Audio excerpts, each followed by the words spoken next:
selamat hari Minggu Jemaat Tuhan. Hari ini minggu terakhir di bulan Mei. Malam hari ini kita mau bawa hidup kita, syukur kita di hadapan Tuhan.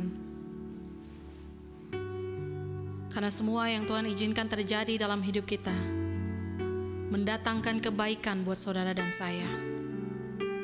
Di tempat di mana saudara berada, sama-sama kita tinggikan Dia. Bapa, Kau setia, Bapa, Kau mulia, tenanglah jiwaku, aman bersamamu.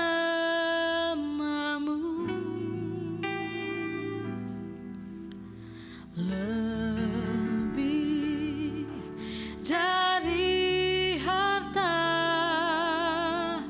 Kaulah segalanya. Tenanglah jiwaku dalam hadirat-Mu.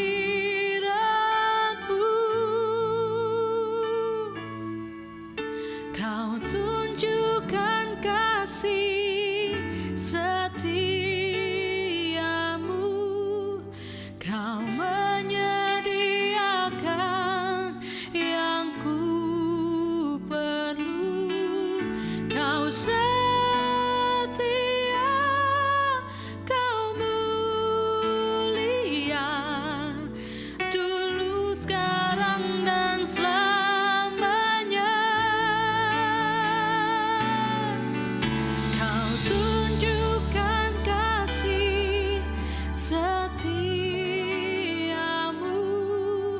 Kau menyediakan yang ku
ini kita ketemu lagi dalam 7 kali 24 jam.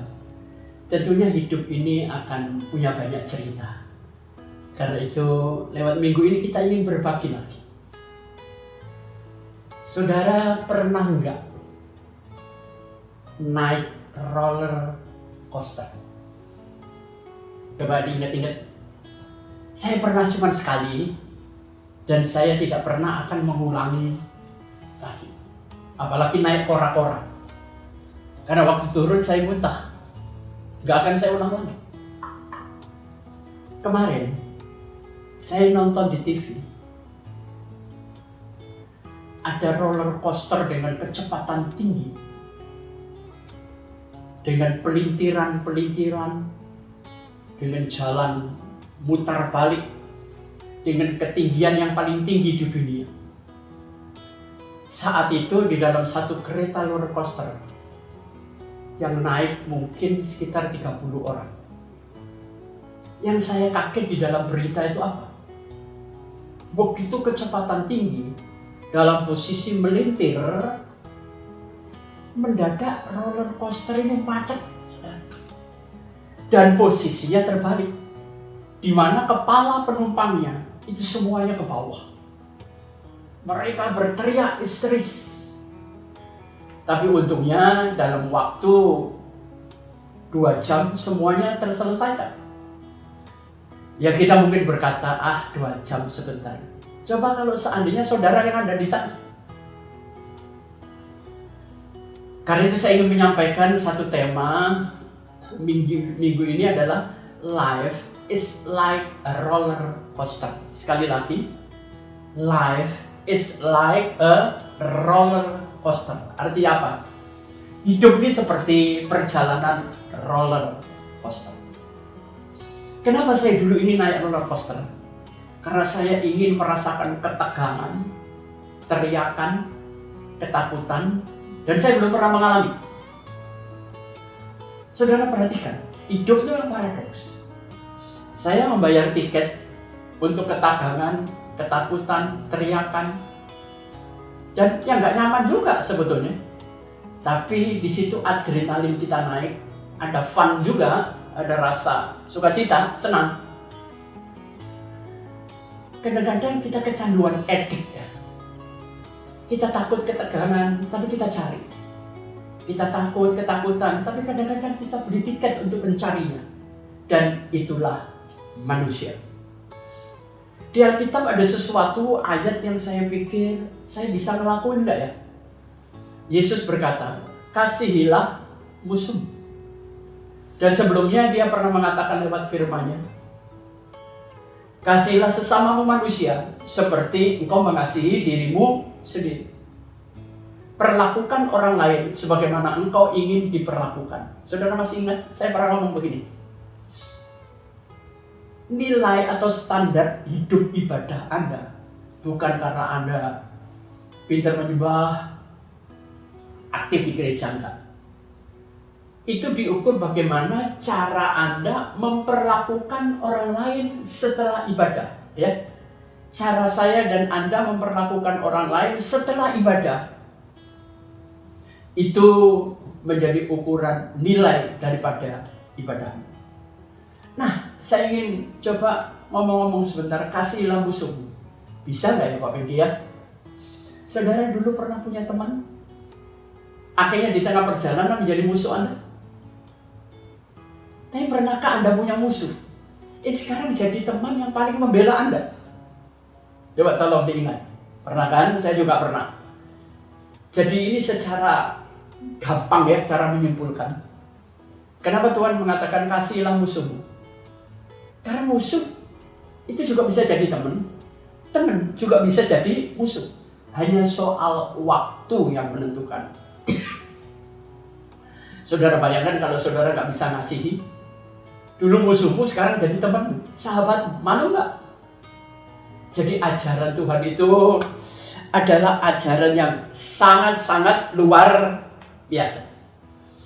Gimana teman-teman? Hidupmu hari ini punya beban berat? Saya mau kasih satu kunci ya. berapapun berat Anda. Yang penting adalah Anda tahu cara mengangkatnya. Bukan beratnya beban, tapi cara mengangkatnya itu yang penting. Hidup ini harus mau diproses dan mampu berproses. Saudara mau berproses, mau diproses tapi nggak mampu berproses, gagal di tengah jalan. Saudara mampu berproses tapi saudara nggak mau diproses, nol besar. Jadi mari, bukan beratnya beban, tapi caranya mengangkat beban. Teman-teman, hidup ini adalah sebuah ketidakpastian. Jadi artinya apa? Kalau kita bikin rumus matematika, ketidakpastian adalah sebuah kepastian. Tapi kekhawatiran itu adalah pilihan Anda. Gimana? Saya ulangi. Ketidakpastian itu adalah sebuah kepastian. Tapi kekhawatiran itu adalah pilihan kita masing-masing. Saudara, kita dengar berita-berita terakhir, kita harus berdamai dengan corona. Karena corona ini tidak pernah lenyap. Seperti wabah cacar, wabah TBC, wabah demam berdarah. Kenapa tidak sengeri corona? Karena saat ini vaksinnya sudah diketemukan. Padahal corona ini baru diketemukan 1-2 tahun mendatang. Jadi ada dua kata antara virus dan vaksin. Nggak mungkin vaksin itu ada tanpa ada virusnya. Mau bikin vaksin apa? Jadi 2V ini adalah sebuah kehidupan. Virus dan vaksin. Virus kita malas. Vaksinnya apa? Virus kita sombong. Vaksinnya apa? Kita punya virus iri hati. Vaksinnya apa? Kita punya virus kebencian, tidak bisa memaafkan. Anda harus tahu vaksinnya masing-masing. Karena kalau virus-virus kejiwaan ini tidak pernah dapat vaksinnya, dia akan merusak, menggerogoti hidup ini. Jemaat atau teman-teman yang saya kasihi di dalam Tuhan, ternyata kesuksesan seseorang itu bukan hanya ditentukan oleh skill, oleh hard skill atau soft skillnya, tapi ada satu, kecerdasan emosi. Saya pernah mengajarkan di gereja. Kalau Anda biasanya setelah saya khotbah, saya putar hipno audio visual. Di situ saya terjebakkan lewat sekulernya gimana. Nah, emosi ini mudah terpancing kalau Anda masuk satu ruangan yang di depannya ada papan nama HALT. HALT. Kalau Anda masuk ruangan itu, emosimu pasti babak belur, teman-teman. Itu virus apa, Pak? HALT itu adalah singkatan. H dari HALT adalah hungry, lapar. A dari heart adalah angry, marah. L dari heart adalah lonely. Sedangkan T dari heart adalah tired. Jadi kalau Anda bersinggungan dengan salah satu ini, emosi Anda pasti tergojak. Anda lapar, emosimu stabil enggak? Enggak. Anda lagi marah, emosi kacau. Anda lagi kesepian, emosi juga babak belur, saudara. Atau dalam keadaan lemah, tired, kita mudah terpancing. Jadi emosi itu merupakan virus ya, yang namanya HALT tadi. Nah, virus dan vaksin. Mungkin kalau khususnya jemaat rem ya, saya sering membawakan tentang virus namanya VUCA. Dan virus ini benar-benar sekarang terjadi. Mungkin kalau Anda berkarir di perusahaan atau di mana, Anda pasti pernah mengikuti seminar-seminar VUCA. Saya nggak tahu pembicaranya siapa. VUCA itu merupakan virus yang sekarang nyata sedang menyerang saudara. VUCA itu apa toh Pak Pengki? V dari VUCA itu artinya volatility, ya. Volatility artinya perubahan sekarang ini dinamis, cepat sekali, ya, dan secara besar-besaran. Dinamis, cepat, besar-besaran, dan manusia nggak siap, saudara. Yang kedua, dari VUCA adalah ketidakmampuan kita memprediksi situasi. Uncertainty, ya. Kita tidak punya kemampuan untuk memprediksi. Contohnya, apakah PSBB ini nanti ditambah lagi, Pak? Kapan vaksinnya akan dapat? Saya nggak tahu juga. Kita nggak punya kemampuan untuk memprediksi. Sedangkan C adalah complexity. C dari VUCA. Sekarang ini semuanya rancu. Berita-berita, ya, hoak-hoak atau yang lainnya saya nggak tahu. Yang benar yang mana saya juga nggak tahu. Jadi saringlah berita itu dulu. Jadi complexity. Semua tumpang tindih dan menimbulkan kekacauan. Sedangkan A dari VUCA apa? Ambiguity, ambigu, saudara. Semuanya rancu, ya. Realitas yang kita lihat ini semuanya samar, ya, sehingga kita sulit untuk diartikan. Dan virus ini sekarang ada di mana-mana. Ini virus pikiran, virus keadaan, virus mental. Nah, vaksinnya apa? Saya kasih contoh, ya. V tadi pertama apa, saudara? V pertama adalah volatility, ketidakpastian. Vaksinnya apa? Vision, visi. Anda harus punya visi ke depan, sehingga Anda mampu untuk mengalahkan ketidakpastian. Kemudian, U-nya apa? Uncertainty, ketidakmampuan untuk memprediksi. Vaksinnya apa, Pak? Vaksinnya adalah understanding, mencoba mengerti, mencoba menerima kenyataan, dan kemudian berpikir. Sedangkan C adalah complexity. Semuanya kompleks, sulit diprediksi. Caranya apa? Clarity. Yang jelas, saudara. Sekarang ini semuanya transparan. Jadi vaksinnya adalah di-clearkan, clarity. Sedangkan A tadi adalah ambigu. Ambigu itu semua tumpang tindih dan semua rancu. Vaksinnya apa, Pak? Vaksinnya agility. Agility adalah manusia yang tangguh dan tangkas. Hidup ini terserah Anda. Cuma ada dua. Mau jadi driver atau mau jadi passengers. Kalau Anda jadi driver, enak mana sih Pak Pegi jadi driver atau passengers? Gini, saya kalau di Jakarta ini memang kendaraan saya adalah taksi. Kalau saya jadi passenger, saya enak. Saya duduk di belakang, saya bilang, Pak, ke Pasar Baru. Saya tinggal tidur atau saya merenung, memikirkan persoalan-persoalan yang ada. Tahu-tahu nyampe, mata saya cuma tertuju di angka aku, saya bayar.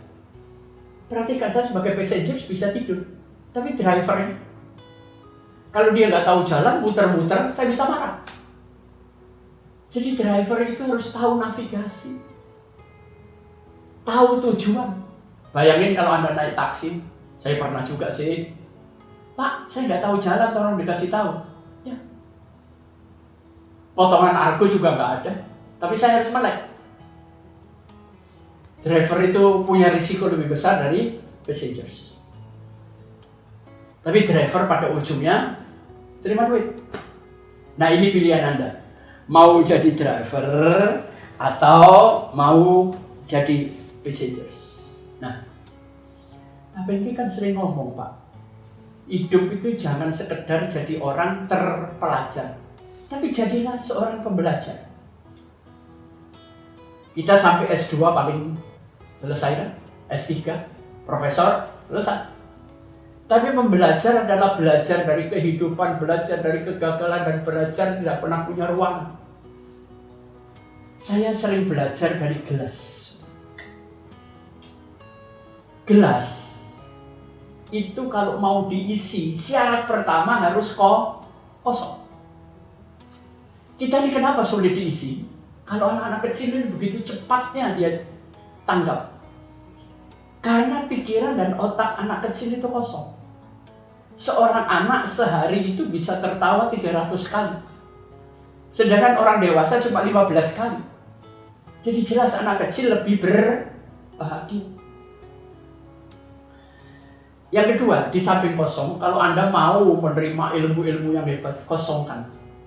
Mau menerima firman, jangan memberikan penilaian. Kosongkan dulu ruangan hati, ruangan pikiran. Kedua, setelah kosong, sebuah gelas apa? Terbuka. Walaupun kosong, tapi kalau ada penutupnya memang bisa diisi. Bejana kita seperti gelas. Sudah kita kosongkan, tapi kita tutupi dengan argumen-argumen. Kita tutupi dengan penilaian. Wah, nggak begitu, dia kan Tuhan. Kita kan orang, Pak. Jadi semuanya harus terbuka. Open mindset. Belajar sesuatu yang baru. Dan yang ketiga, ini penting. Gelas. Ini gelas kosong, terbuka. Terus mau saya isi. Kalau gelasnya ini letaknya lebih tinggi daripada gelas yang akan mengisi, bisa nggak? Nggak bisa. Gelas yang terbuka dan kosong tadi harus saya taruh di bawah. Kemudian gelas yang akan diisi ini saya taruh lebih atas. Perlu sebuah penundukan. Perlu sebuah kerendahan hati. Nah, teman-teman, kita akan belajar dari satu perikop waktu Yesus disalib. Ya. Saya akan bukakan ayatnya dan akan saya baca. Terambil dari Injil Yohanes pasal 19. Ya, Anda boleh buka Alkitab Anda atau HP suci Anda. Yohanes 19 ayat 28 sampai 30. Bunyinya begini. Sesudah itu, karena Yesus tahu bahwa segala sesuatu telah selesai, berkatalah ia, supaya genaplah yang ada tertulis dalam kitab suci. Aku haus. Ini yang akan kita bahas, yang pertama. Yang kedua, ayat 29. Di situ ada suatu bekas penuh anggur asam, maka mereka mencucukkan bunga karang yang telah dicelupkan dalam anggur asam pada sebatang hisop, lalu mengunjukkan ke mulut Yesus. Sesudah Yesus meminum anggur asam, berkatalah, sudah selesai. Lalu ia menundukkan kepala dan menyerahkan nyawanya. Ada 3 hal. Yang pertama, aku haus. Yang kedua adalah anestesi, obat bius, painkiller. Dan yang ketiga, kata sudah selesai. Gimana? Anda haus? Mungkin secara tenggorokan Anda nggak haus, tapi Anda haus uang. Anda haus kekayaan. Anda haus dengan permusuhan. Anda haus untuk selalu menjatuhkan orang lain. Ini kehausan yang harus Anda selesaikan. Itu virus loh. Saudara perhatikan. Yang sederhana aja. Kenapa kita jadi haus? Pertama, kita hidup di alam tropik yang cukup panas. Kedua, hidup ini selalu berkejar-kejaran, berlarian. Kalau Anda ada di kamar AC, diam baca buku, dengar musik, apakah Anda haus? Enggak. Anda haus karena Anda terlalu sering berlari. Ada sesuatu yang Anda kejar, Anda nggak pernah puas. Ketidakpuasan adalah sebuah kehausan. Terus saudara berhenti mencari air. Setelah Anda minum, Anda haus lagi. Begitulah manusia. Selalu haus. Haus kasih sayang, haus pengakuan, haus untuk dimengerti, dan banyak kehausan lain. Terus gimana Pak Pengki caranya menghilangkan kehausan? Saya kasih satu kisah. jam 1 atau jam 2 siang di salah satu sumur, mungkin sumur Yakub ya. Ada perempuan Samaria. Dia naik ke tempat bukit itu sendirian untuk mengambil air dari situ dengan membawa bayangin saudara, siang sendirian di daerah Timur Tengah, panasnya minta ampun.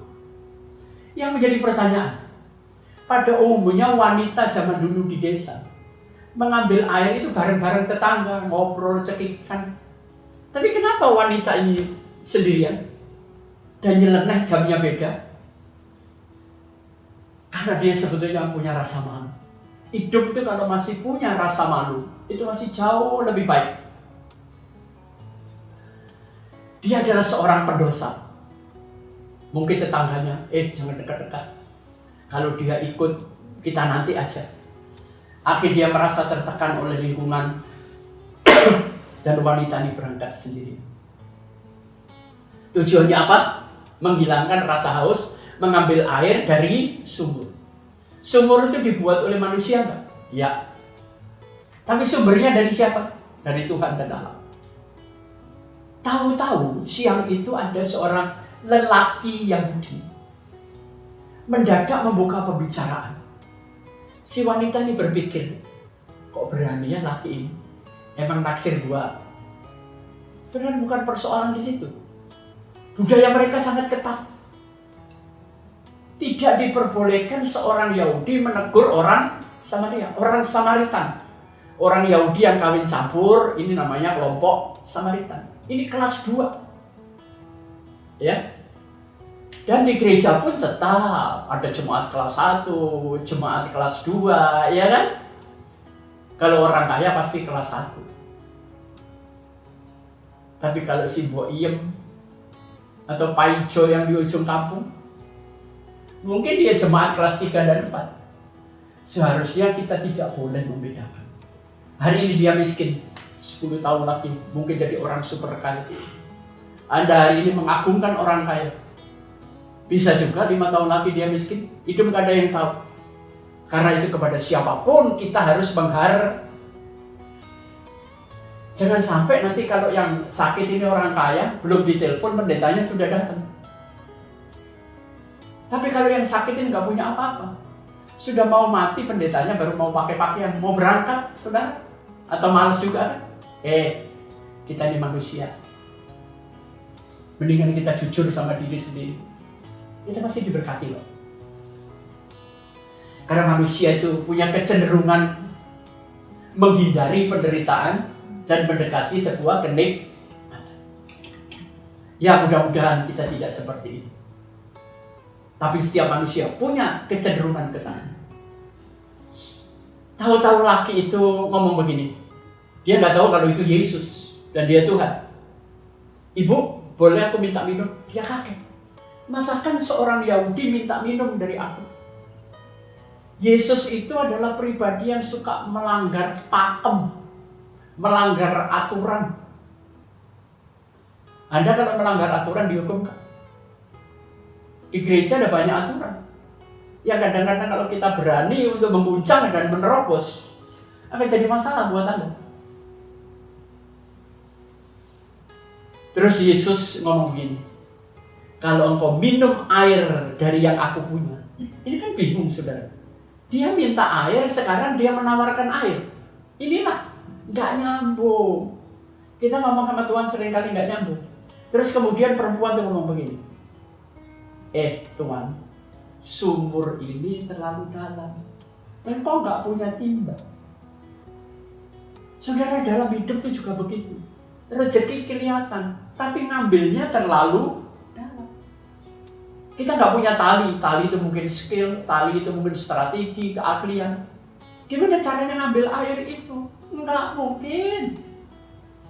Tapi Yesus berkata, kalau engkau mau minum air yang aku punya, nggak perlu pakai tali, nggak perlu pakai apa-apa. Jadi caranya Yesus ngomong itu lewat kehidupan sehari-hari, lewat apa yang dibutuhkan wanita itu. Teman-teman, setelah dari pembicaraan basa-basi, Tahu-tahu Yesus masuk ke dalam pembicaraan agama. Wanita itu berkata, nenek moyangku menyembah di Gerizim, sedangkan engkau menyembah di Yerusalem. Bayangkan, Gerizim dan Yerusalem punya Tuhan yang berbeda, saudara. Masa GPI, GPDI, GKI, GKJW punya Tuhan yang berbeda? Kitalah yang membuat Tuhan itu menjadi berbeda. Sadar nggak, saudara? Kebaktian di tempatku adalah begini. Padahal Tuhannya juga satu. Di Antioquia lah, untuk pertama kalinya orang-orang itu disebut Kristen. Jadi Kristen ini bukan agama. Kristen adalah sebutan untuk orang-orang yang percaya kepada Yesus. Jadi yang benar adalah orang Kristen masuk gereja Katolik, orang Kristen masuk GPDI, orang Kristen masuk GPPS, orang Kristen beribadah di GPI. Jadi kita semuanya Kristen. Kristen bukan agama, saudara. Setelah bicara dari agama lebih dalam, Yesus ngomong begini. Sekarang bukan saatnya menyembah di sana, di sini, tapi menyembahlah di dalam roh dan kebenaran. Gak tahu gimana caranya Yesus menuntun pembicaraan. Tahu-tahu wanita ini ngomong begini. Baik. Waktuku sudah habis. Sekarang aku minta air yang kau berikan itu. Mana airnya? Tahu-tahu Yesus ngomong begini. Pulang dulu dan panggil suamimu. Yesus makin masuk ke dalam pribadi. Dari basa-basi, agama, spiritual, sekarang nohok ke persoalan pribadi. Aku tidak punya suami. Tapi Yesus ngomong, memang benar, suamimu ada 5. Belum yang terakhir, waktu hidupnya dibongkar oleh Tuhan. Lawatan Bapa datang kepada dia. Dia tersyukur dan dia ngomong, benar Tuhan. Apa yang kau katakan benar. Tidak ada yang bisa kita bohongi di hadapan Tuhan. Anda mau bersembunyi di mana? Kebenaran tetap akan mengungkapkan semua. Dan kebenaran itu adalah dalam suara hati nurani. Saudara, saya kembali kepada perempuan Samaria. Perhatikan, 5 suami aja gak pernah puas. Gimana kita yang punya 1 suami? Ntar dulu, jangan dibuat jebakan ini. Artinya apa? Tidak ada satu manusia yang paling dekat dengan Anda yang bisa memberikan kepuasan kepada hidup. Kesenangan mungkin bisa, kebahagiaan mungkin sementara, tapi kepuasan hanya bisa diberikan oleh Tuhan. Dan anehnya, setelah itu wanita ini lupa dengan air. Hausnya tersembuhkan, padahal dia belum ambil air. Dari mana Bapak kita? Tempayannya di sumber kehausan dia. Biasanya diselesaikan dengan 1 tempayan. Tapi kali ini dia menemukan sumber yang bukan dibuat oleh manusia. Apapun sumber keuangan yang dibuat manusia, dia akan kering, Anda haus. Tapi kalau sumber itu dari Tuhan, dia akan meluap. Jadi bagaimana dengan kehausan Anda? Berhentilah sebentar. Minumlah air dari Tuhan. Dan kau tidak pernah haus lagi. Jangan suka mungsi, jangan suka lari, capek, haus. Berdiam dirilah. Tuhan akan memberikan air. Itu jawaban pertama. Jawaban kedua. Waktu Yesus di kayu salib, di sebelah kanan kirinya ada penjahat kan? Terus penjahat yang sebelahnya ngomong begini, Tuhan, ingatlah akan aku kalau engkau nanti ada di surga. Dan Yesus ngomong apa teman-teman? Dia berkata begini, sekarang juga engkau bersama aku di surga. Kepala saya mumet mikir tanya jawab ini. Orang disalibkan, dipaku, sakit. dipukul sakit. Kok Yesus ngomong sekarang juga engkau ada di sorga? Saya cuma menemukan hikmat begini. Artinya apa? Sekarang juga, di tengah tekanan hidup penderitaan, kalau engkau dekat dengan Yesus dan engkau bicara dengan Yesus, suasana hidupmu seperti sorga. Walaupun engkau ada di sorga, di kepulauan Maldives, ada di Rusia, ada di tempat wisata, tapi kalau engkau jauh dari Tuhan, engkau tidak pernah bicara dengan Tuhan, engkau tetap akan kehausan. Dan engkau tidak pernah mengalami suasana surga. Ada satu pertanyaan. Sebutkan satu manusia yang melihat wajah Yesus super dekat. Mungkin dalam jarak 5-10 cm. Ingat siapa dia? Simon Kirene. Dia tidak pernah mau ketemu Yesus. Dia cuma mau beribadah. Walaupun gak ketemu Yesus, yang penting ibadah. Itu kan kita. Tahu-tahu tentara memaksa Simon Kirene untuk menolong beban Yesus. Jadi bayangkan dari pundak Yesus diambil alih, di-over ke pundak dia. Pasti dia melihat wajah Yesus dalam hitungan sentimeter. Dan Anda lihat pada akhirnya keluarga Simon Kirene semua mengikut Tuhan Yesus. Nah, bayangin saudara disalib, cairan keluar, darah bercucuran, dalam keadaan panas di Golgota. Pasti dehidrasi kan? Sakitnya minta ampun. Di situ ada satu kebiasaan,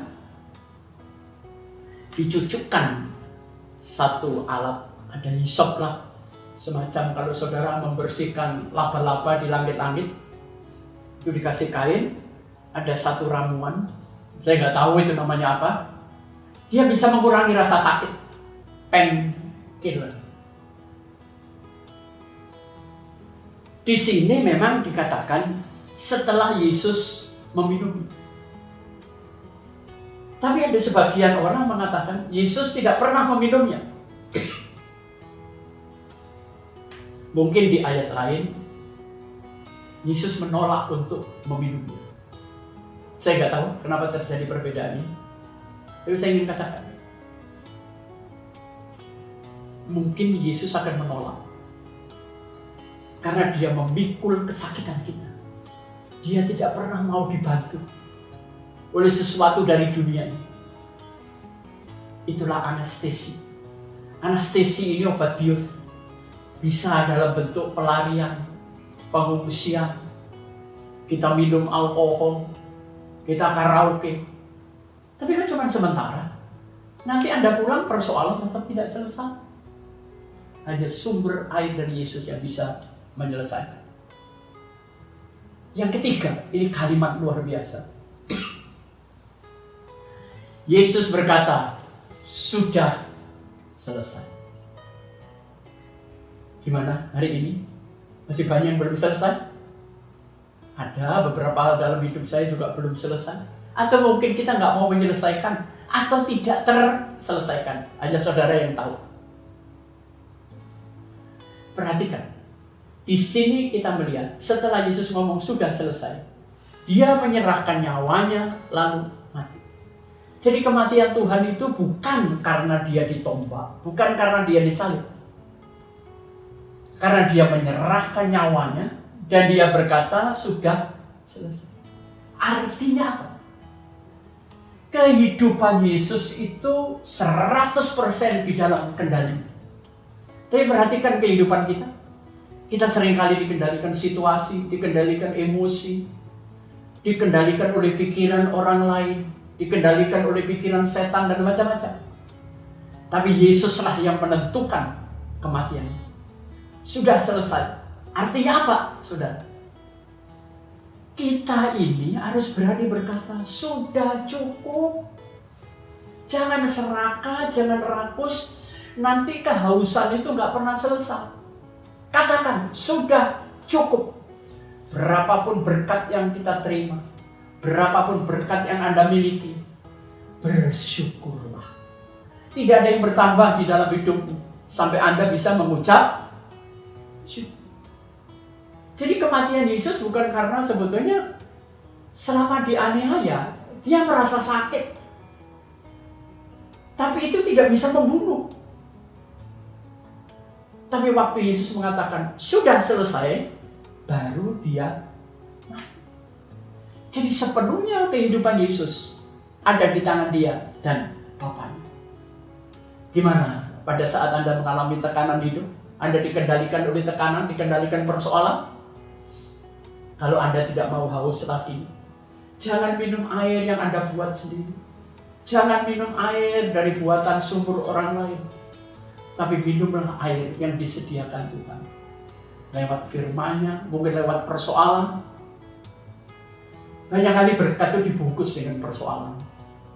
Terima persoalan itu, robek kulit luarnya, di dalamnya ada kado yang luar biasa. Gimana? Sahabat-sahabat, teman-teman, sobat-sobat semua, Yesus sudah menyelesaikan. Dia disalibkan di Golgota, dataran tinggi. Matinya pada saat di puncak. Musa mati saat naik ke gunung Nebo. Ayo, hari ini kita haus. Selidiki kenapa Anda haus. Apa yang Anda minum? Jangan pakai painkiller. Jangan lari dari kenyataan, pakai obat bius, anestesi, pelarian, pengungsian. Sebetulnya kendali hidup ada di tangan kita.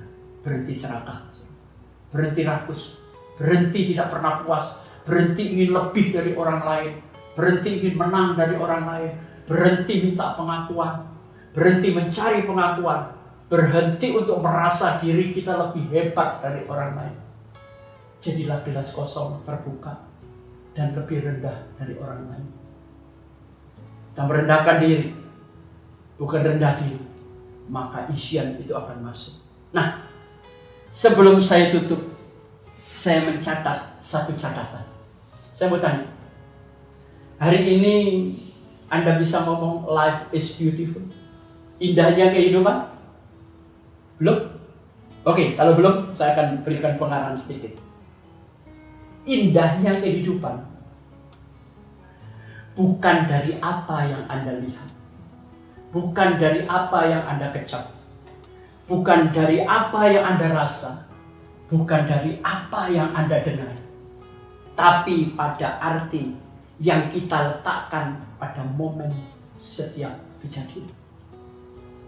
Setiap kejadian itu netral, hanya kitalah yang salah memberi arti.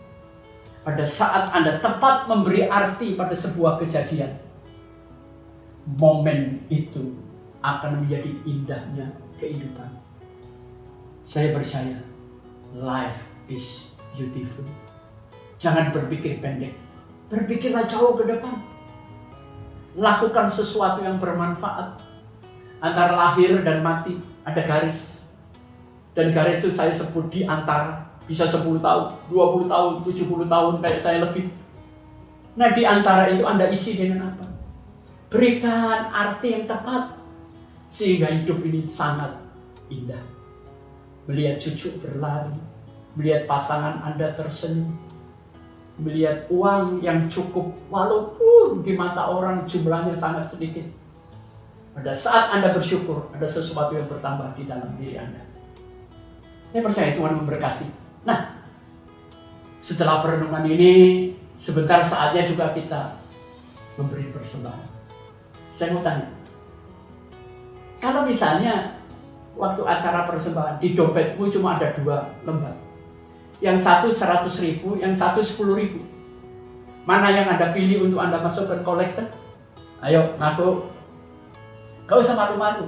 Kita cenderung untuk memilih yang 10.000.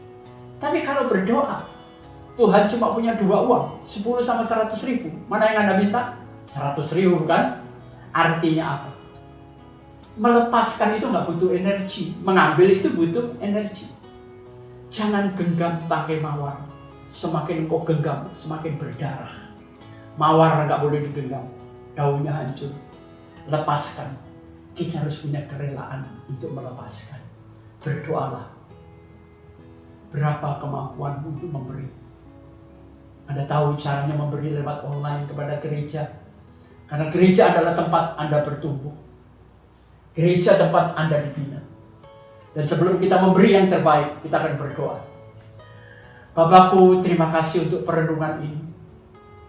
Hidupkan perenungan ini oleh Roh-Mu di dalam setiap pendengar. Hamba berdoa untuk setiap teman-teman pemirsa yang melihat acara ini. Teman-teman dari GBI Rem atau dimanapun Anda berada, di Jakarta atau Surabaya, Tuhan memberkati. Jauhkan dari bencana. Berikan kami kekuatan untuk menerima dan mengubahnya. Dan jika sebentar kami akan memberi, kami berdoa untuk Pastor Paulus, kami berdoa untuk pengurus gereja, gembala sidang. Karena di tempat inilah kami berkembang dan dibina. Hidup makin baik, kami akan memberikan yang terbaik. Di dalam nama Bapa, Putra dan Roh Kudus, di dalam nama Tuhan Yesus Kristus. Amin. Happy Sunday. Selamat hari Minggu. Tuhan memberkati. Shalom jemaat Tuhan. Mari sama-sama menyembah Tuhan di ibadah online worship night. Ibadah ini diadakan setiap hari Rabu pukul 20 atau jam 8 malam. Pada hari Minggu seperti biasa ada 2 kali ibadah online. Ibadah pertama pukul 7 pagi dan ibadah kedua pukul 15 atau jam 3 sore.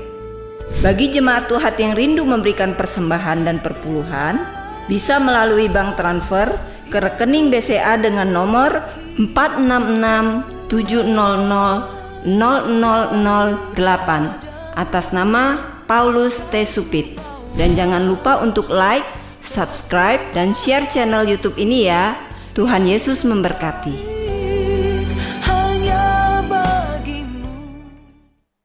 Shalom.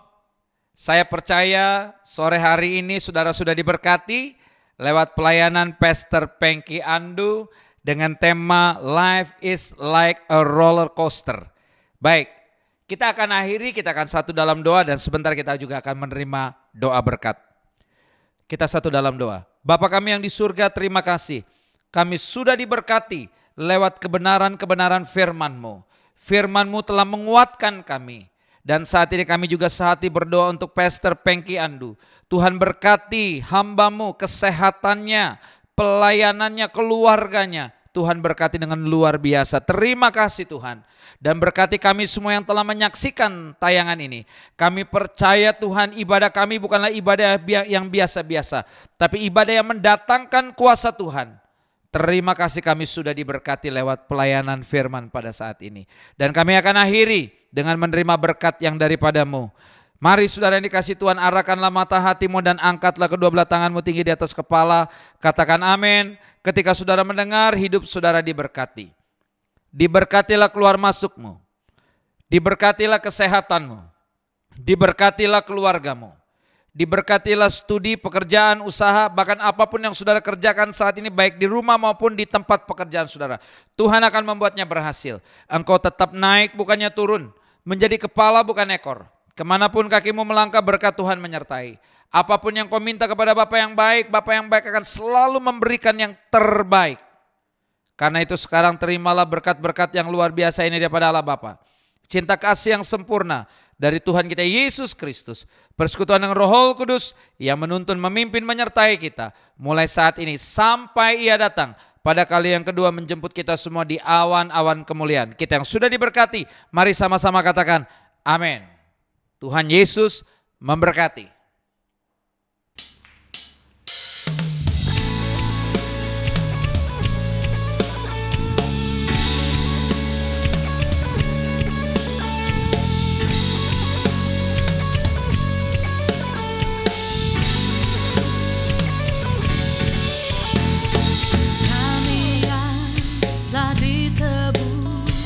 Dengan darah yang kudus, mengangkat